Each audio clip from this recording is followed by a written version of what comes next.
તો કેમ છો વિદ્યાર્થી મિત્રો? સ્ટાન્ડર્ડ 10 નો એવો મોસ્ટ ઇમ્પોર્ટન્ટ ટોપિક કે જેની અંદર ઘણા બધા સ્ટુડન્ટ્સને તકલીફ પડતી હોય, એટલે કે એવો ઇમ્પોર્ટન્ટ ટોપિક એટલે કે થેલ્સ થિયરમ. કોઈ પણ એક્ઝામ્સ તમે ઉઠાવી લો પાસ્ટની, જેની અંદર તમારો આ થિયરમ આવેલો હોય, 4 માર્કની અંદર આ થિયરમ છે મોસ્ટ ઇમ્પોર્ટન્ટ સાબિત થાય છે. તમારા સ્ટાન્ડર્ડ 10th ની અંદર 4 એવા મેઇન થિયરમ છે કે જેમાંથી કોઈ પણ 2 થિયરમ છે તમારી એક્ઝામ માટે ખૂબ જ ઇમ્પોર્ટન્ટ હોય છે. એમાંનો એક most important topic, most important theorem એટલે કે એ છે થેલ્સ થિયરમ.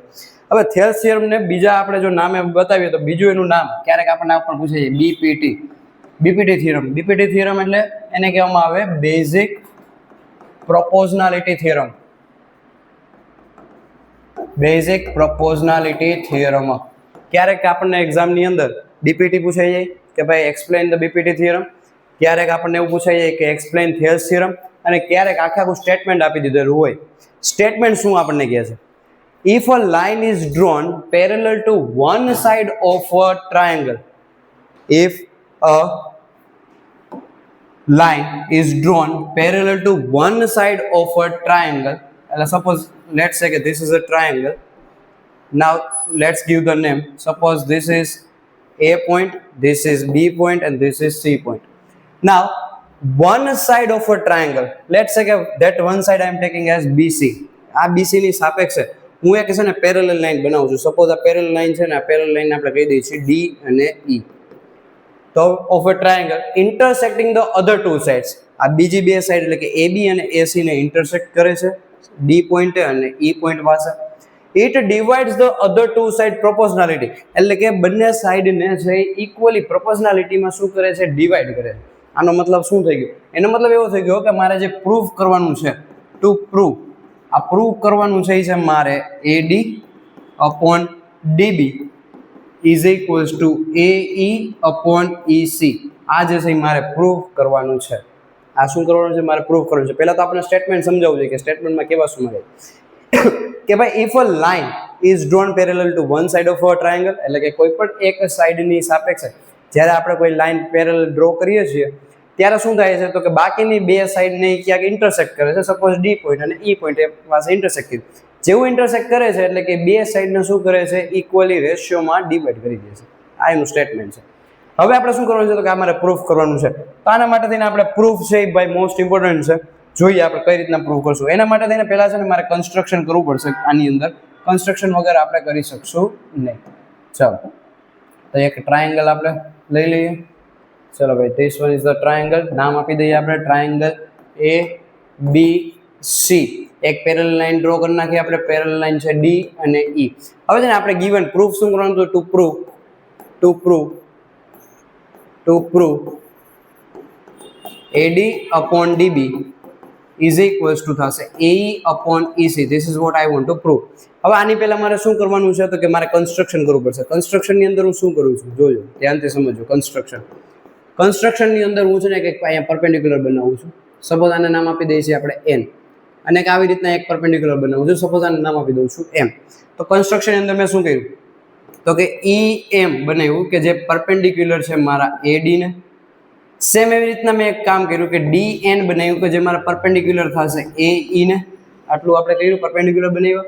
હવે હું શું કરું છું? અહીંયા છે ને આને આપણે એક ડાયાગોનલ્સ બનાવી છે, એટલે કે અહીંયા લખી નાખીએ આપણે જોઈન BE and DC. હું શું કરું છું? જોઈન કરું છું. કોને? BE અને DC ને મેં જોઈન કરી દીધા. તો પહેલા કન્સ્ટ્રક્શન આટલું આપણે લખવું પડે. આટલું કન્સ્ટ્રક્શન લખાઈએ પછી આપણે આગળ વધી શકીએ. હવે આપણે આગળ જોઈએ શું લખાશે. જોજો હવે આપણે પ્રૂફ કરીએ છીએ. પ્રૂફ. ચલો, આઈ હોપ કે અહીંયા સુધી બધા મારી સાથે જ છે, બરાબર છે? અને આપણે ભાઈ સાવ ઇઝી વેમાં આપણે એક્સપ્લેન કરવાના છીએ, બરાબર? તો પ્રૂફ કરીએ છીએ. પ્રૂફની અંદર જો મારે શું જોઈએ છે, હું ને મારે જે જોતું હોય ને એ હું પહેલાં જો. તો મેં જોયું મારે શું જોઈએ છે? તો કે અહીંયા AD છે. તો AD મને ક્યારે મળે? તો કે હું જો ટ્રાયેંગલ ADE લઉં, જો હું ટ્રાયેંગલ ADE લઉં તો એમાં એક સાઈડ મને AD ની જોવા મળે. અહીંયા મારે શું જોઈએ છે? AE. હવે AE મારે જોતું હોય તો એ પણ મારે ADE ટ્રાયેંગલની અંદર જ આવે છે. હા, બંને સેમ આવે છે, સેમમાં જ આવે છે. તો હું કયા ટ્રાયેંગલની વાત કરીશ? ટ્રાયેંગલ ADE ની વાત કરીશ. In triangle ADE, triangle AD ની વાત કરું. હવે જો મને એક વસ્તુ કહો, જ્યારે ક્યારે પણ કોઈ એક ટ્રાયેંગલ હોય એની અંદર તમને બે હાઈટ આપી હોય. આ બે હાઈટ હોય તો બે બેઝ તો હોવાના જ છે ને. બે હાઈટ આપી હોય, હું એમાંથી કોઈ પણ એક હાઈટ લઈ લઉં, કોઈ પણ એક બેઝ લઈ લઉં અને એરિયા ગોતું છું, અને બીજી હાઈટ લઉં, બીજો બેઝ લઉં ને એરિયા ગોતું, તો એરિયા બંનેમાં સેમ આવે, બટ ઓબ્વિયસ છે. સપોઝ કે આ એક ટ્રાયંગલ છે, ટ્રાયંગલ એ બી સી, હું એક અહીંયા હાઈટ લઈ લઉં સપોઝ એમ. હવે આનું મારે જો ફોર્મ્યુલા જોતું તો હું શું લખીશ, 1/2 બેઝ, બેઝ એટલે કે છે મારું બીસી, હાઈટ, હાઈટ એટલે કે છે મારી એમ. તો આ મને કંઈક એરિયા આપશે, યસ. હવે હું શું કરું છું, આને ટ્રાયંગલ છે અને હાઈટ હું આવી રીતના લઈ લઉં છું, એ બી સી અને ડી સપોઝ. તો આનું મારે લખું તો હું શું લખ્યું, 1/2 બેઝ મારો શું થશે એસી અને હાઈટ મારું શું થશે બીડી. અહીંયા મને કંઈક એરિયા મળશે. હવે મને વસ્તુ કહો, ટ્રાયંગલ બે છે સરખા જ, બંને ટ્રાયંગલ સરખા જ છે, તો ટ્રાયંગલ સરખા હોય તો એરિયા પણ સરખા જ આવે ને, એરિયામાં કોઈ જાતનો ફેર પડે નહીં. ચાહે તમે આ હાઈટ લ્યો, આ બેઝ લ્યો, આ હાઈટ લ્યો, આ બેઝ લ્યો, અને કાંઈ ફેર પડે નહીં. એરિયા હંમેશા કેવો આવે તમારો, સેમ આવે. તો અહીંયા પણ સેમ જ થશે, એરિયા તમારો કેવો રહેશે, સેમ રહેશે. જો હું કોઈ પણ બેઝ લઉં કે કોઈ પણ શું લઉં, કોઈ પણ બેઝ લઉં કે કોઈ પણ હાઈટ લઉં, મારો એરિયા કેવો રહેશે, તો કે સેમ રહેશે. ચલો, I hope it is clear. તો ટ્રાયંગલ એડી ની વાત કરું, આ ટ્રાયંગલ એડી, તો જો મારે એરિયા ઓફ ટ્રાયંગલ એડી જોતો હોય, ટ્રાયંગલ એડી, તો આમ લખી શકાય 1/2 મલ્ટીપ્લાય બાય, સપોઝ હું છે ને અત્યારે આ સાઈડ લઉં છું, આ બેઝ લઉં છું, બેઝ મારો લઉં છું એડી. તો એડી જો બેઝ હોય તેના ઉપર મારો પરપેન્ડિક્યુલર એટલે કે EM બનશે. EM મારો શું થઈ ગઈ, હાઈટ થઈ ગઈ. આને સપોઝ કીધું છું ઇક્વેશન નંબર 1. સર તમે બીજું ઇક્વેશન લખી શકતા હતા ને, લખી શકાય ને, શું કાઢો લખી શકાય. ચાલો લખીએ, area of triangle ADE is equal to શું થશે, 1/2 multiply by base.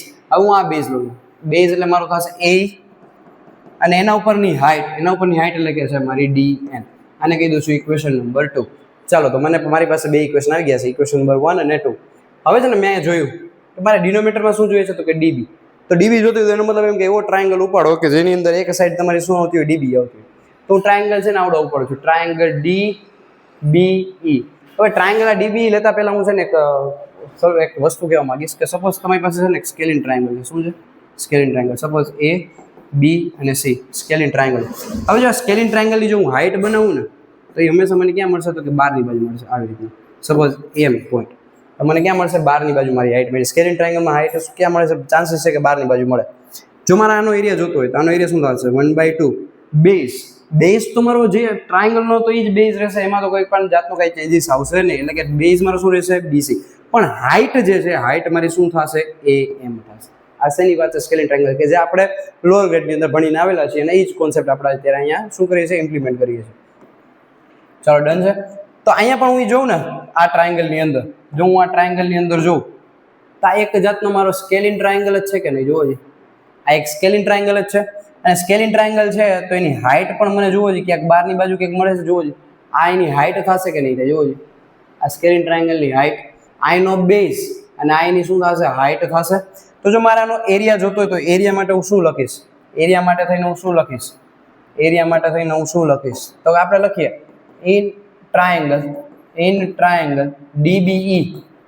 DBE area of triangle DBE is equal to શું થશે, 1/2 મલ્ટીપ્લાય બાય, આ મારો બેઝ છે કારણ કે હાઈટ અહીંયા બને છે, તો બેઝ મારો શું થશે, BD અને એની હાઈટ શું થશે મારી EM. આને કીધું છું ઇક્વેશન નંબર 3. સેમ એવી રીતના બીજો ટ્રાયંગલ જોઈએ આપણે, સપોઝ આપણે બીજો ટ્રાયંગલ જોઈએ. અહીંયા બીજો ટ્રાયંગલ બને છે. સર કેમ આ ટ્રાયંગલ લીધો, કારણ કે અમારે શું છે, EC, એટલે કે એવો ટ્રાયંગલ ઉપાડો કે જેમાં EC તમારું આવતું હોય. તો મેં ટ્રાયંગલ ઉપાડ્યો DCE. શું એની હાઈટ, શું આની હાઈટ મારે જોતી હોય તો એની હાઈટ મને આવડિયા મળશે. આની હાઈટ થશે આ ટ્રાયંગલની માટેની, આઈનો બેઝ અને આઈની શું થશે, હાઈટ થશે. યસ સર, તમે જેમાં કીધું એમ જ થયું. આ બેસ બેટા એ જ થયું, એ જ કર્યું છે. તો શું લખાશે, ઇન ટ્રાયંગલ DCE, તો શું લખાશે, area of triangle DCE is equals to 1/2 multiply by base મારો શું થશે, EC થશે, અને હાઈટ શું થશે મારી, તો કે હાઈટ મારી DN થઈ જશે. ઇક્વેશન નંબર શું કીધું છું, 4 કીધું. તો આ 4 ઇક્વેશન મને મળ્યા. આઈ હોપ કે અહીંયા સુધી બધાને ક્લિયર હશે, બરાબર છે. એટલે જ આપણે કલર કર્યો છે, કલર કેવો કલર, જેથી કરીને આપણને ઇઝીલી સમજાઈ જાય. ચાલો ભાઈ, તો મને 4 ઇક્વેશન મળ્યા છે. હવે હું છે ને મારું થોડુંક મગજ હલાવું. શું મગજ, કઈ રીતના, તો મારે જોઈએ છે શું, AD અને DB. હવે તમે જ મને વિચારીને કહો, AD અને DB કેમ આવે, જો AD આમાં આવે છે ને DB આમાં આવે, કારણ કે મારે રેશિયો જોઈએ, જો AD અને DB નો. તો જો મારે AD અને DB નો રેશિયો જોતો હોય તો મારે ઇક્વેશન 1 અને 3 ને ડિવાઈડ કરવા પડશે. હા સર, જો તમે ડિવાઈડ કરશો તો જ મળશે. યસ, તો હું શું કરીશ જોજો ભાઈ ધ્યાનથી. નેક્સ્ટ પેજમાં લખું કે divide equation number 1 by equation number 3. Equation number 1 ને ઇક્વેશન નંબર 3 સાથે શું કરું છું? ડિવાઈડ કરું છું. તો શું લખાશે? Area of triangle ADE upon area of triangle, કયો હતો ટ્રાયેંગલ તમારો? ટ્રાયેંગલ હતો DBE is equals to 1/2 multiply by base તમારું શું છે? AD multiply by AM AD multiply by EM upon 1/2 multiply by આના કેસમાં શું હતું? BD multiply by EM. જોજો ધ્યાનથી, શું હું 1/2 કેન્સલ કરી શકું? યસ. EM કેન્સલ કરી શકું? યસ. તો બચશે શું મારી પાસે? બચશે મારી પાસે આ AD અપોન BD. આને હું છે ને રોમનમાં 1 ઇક્વેશન નંબર આપું છું. બરાબર? ચાલો અહીંયા સુધી આઈ હોપ કે બધા સાથે છો. હવે મારે શું જોતું હતું? અહીંયા રાઈટ હેન્ડ સાઈડ બાજુ મારે જોઈએ છે AE અને EC. તો ધ્યાનથી જો ને, તો ઇક્વેશન નંબર 2 માં AE આવે છે, ઇક્વેશન નંબર 4 માં EC આવે છે, અને એ જ મારે કામનું છે. તો મારે ઇક્વેશન નંબર 2 ને 4 વડે ડિવાઈડ કરવું પડશે. તે લખીએ divide equation number 2 by equation number 4. Equation number 2 ને કેના વડે ડિવાઈડ કરીએ છીએ આપણે? ઇક્વેશન નંબર 4 વડે. તો શું લખાશે? Area of triangle ADE upon area of triangle DCE triangle DCE is equals to 1/2. હવે જોજો ઇક્વેશન નંબર 2 માં શું છે? AE multiply by DN upon 1/2 multiply by અહીંયા શું છે મારું? EC multiply by DN. ચલો ભાઈ, તો હવે આ કેસમાં શું થશે?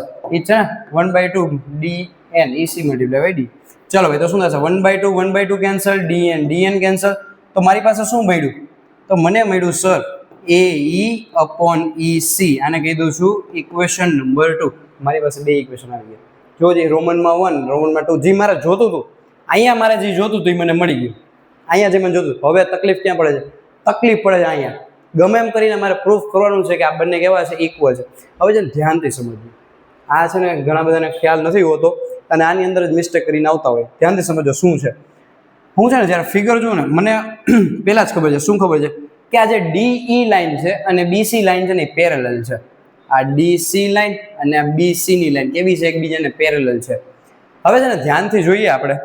શું કરીએ? ધ્યાનથી જોઈએ. શું? તો કે સર આ જે ટ્રાયેંગલ છે, આ ટ્રાયેંગલ, આ બ્લુ કલરનો જે તમે ટ્રાયેંગલ કર્યો, ઓકે, અને બીજો કયો કલર કરીએ આપણે? આવો કરીએ. અને બીજો તમે સર આવડો આ કલર કર્યો, હા. તો આ બે ટ્રાયેંગલ ને સર ધ્યાનથી જોઉં ને, તો આની અંદર છે ને કોમન બેઝ આવે છે. કયું બેટા? કયું કોમન બેઝ આવે છે? કયું દેખાણું તને? સર એ કોમન બેઝ આવે છે. કયું? તો કે DE. બંને ટ્રાયેંગલ ની અંદર કોમન બેઝ આવી ગયું. જો હું ટ્રાયેંગલ DBE લઉં ને તો એમાં DE આવ્યું, બીજો ટ્રાયેંગલ DCE લઉં ને તો એમાં DE કોમન આવ્યું. એટલે કે કોમન છે ને મારો બેઝ છે. હવે છે ને હું જો આની હાઈટ બનાવું ને, આની હાઈટ, તો મને આની હાઈટ છે ને આવી કંઈક જોવા મળે. આની હાઈટ બનાવું તો જો આવું કંઈક જોવા મળે. અહીંથી આમ ને અહીંથી આમ એક જાતનું સ્કેલિન ટ્રાયેંગલ હું વિચારું. આ મારી હાઈટ કંઈક આવી કંઈક બનશે અહીંયા બહારની બાજુ. યસ સર, બનશે. હવે મને વસ્તુ જો પેરેલલ લાઇન્સ હોય ને, તો બંને વચ્ચેનું ડિસ્ટન્સ કેવું હોય? ઇક્વલ હોય. પેરેલલ લાઇન્સ હોય બે, ટ્રેનના પાટા હોય, ટ્રેનના પાટાની વચ્ચે ડિસ્ટન્સ કેવું હોય? સેમ હોય. તો આ બે પેરેલલ લાઇન છે, પેરેલલ લાઇન વચ્ચેનું ડિસ્ટન્સ કેવું હશે? ઇક્વલ હશે. તેનો મતલબ એવું કહેવાય કે અહીંયા જે હાઈટ છે, આ હાઈટ અને આ હાઈટ, આ બંને હાઈટ કેવી છે? સરખી છે. યસ સર, સરખી છે. અહીંયા જે બેઝ છે બંને ટ્રાયેંગલનો, એ પણ સરખો જ હશે, કારણ કે એક જ બેઝ ઉપર બે ટ્રાયેંગલ બનેલા છે. તેનો મતલબ એવો થયો બેઝ સરખા થયા, હાઈટ સરખી થઈ. અને બેઝ અને હાઈટ બે ટ્રાયેંગલના સરખા હોય તો એનો એરિયા પણ સરખો હોય ટ્રાયેંગલનો. Yes sir. એરિયા અને બેઝ જો સરખા, હાઈટ અને બેઝ જો સરખા હોય તો એનો એરિયા કેવો થવાનો છે? સેમ જ થવાનો છે, કારણ કે એરિયાનું ફોર્મ્યુલા જ છે 1/2 બેઝ ઇન્ટુ હાઈટ. તો બેઝ અને એરિયા, બેઝ અને હાઈટ જો સરખું છે તો એનો એરિયા પણ કેવો થશે? સરખો. તો એનો મતલબ એવો કહી શકાય કે DBE અને DCE આ બંનેનો એરિયા કેવો થઈ ગયો તમારો? ઇક્વલ થઈ ગયો. ત્યાં લખી નાખીએ આપણે area of triangle DBE is equals to area of triangle DCE. આવું થઈ જાય. કેમ? તો કે base and height are equal કેવી છે તમારી? ઇક્વલ છે. હવે મને વસ્તુ કે જો આ બે ફોર ઇક્વેશન નું જો ને અહીંયા એરિયા આ તો ઇક્વલ જ છે કારણ કે આપણે બે ટ્રાયેંગલ સરખો છે અને ટ્રાયેંગલ સરખા હોય તો એને એરિયા સરખા થઈ ગયા. આ સરખું થઈ ગયું ને આ સરખું થઈ ગયું. અહીંયા તો આપણે પ્રૂફ કર્યું. તો મને એક વસ્તુ કે આ રેશિયો અને આ રેશિયો ઇક્વલ થઈ ગયા ઇનડાયરેક્ટલી. હા સર થઈ ગયા. તેનો મતલબ એવું લખાય hence AD/BD is equals to AE/EC અને આપણે આને કહેશું હેન્સ પ્રૂવડ. શું લખાશે? Hence proved. આ છે તમારો થેલ્સ થિયરમ, જેની મદદથી તમે ઘણા બધા ક્વેશ્ચન સોલ્વ કરશો, જેનો બહુ વેઇટેજ જોવા જાય તો 4 માર્કનું છે, બરાબર. અને બહુ એવું કાંઈ નથી. એક વખત જો આપણને સમજાય કોન્સેપ્ટ કે કઈ રીતના થાય છે તો તમે જાતે પણ એને સોલ્વ કરી શકો છો. આઈ હોપ કે તમને આ કોન્સેપ્ટ સમજાણો હશે. અને જો તમને આ વિડીયોની અંદર મજા આવેલી હોય તો વિડીયોને લાઇક કરો, શેર કરો અને આપણી ચેનલને બને તો સબસ્ક્રાઈબ કરો. Thank you so much. મળીએ છીએ નેક્સ્ટ વિડીયોની અંદર. Best of.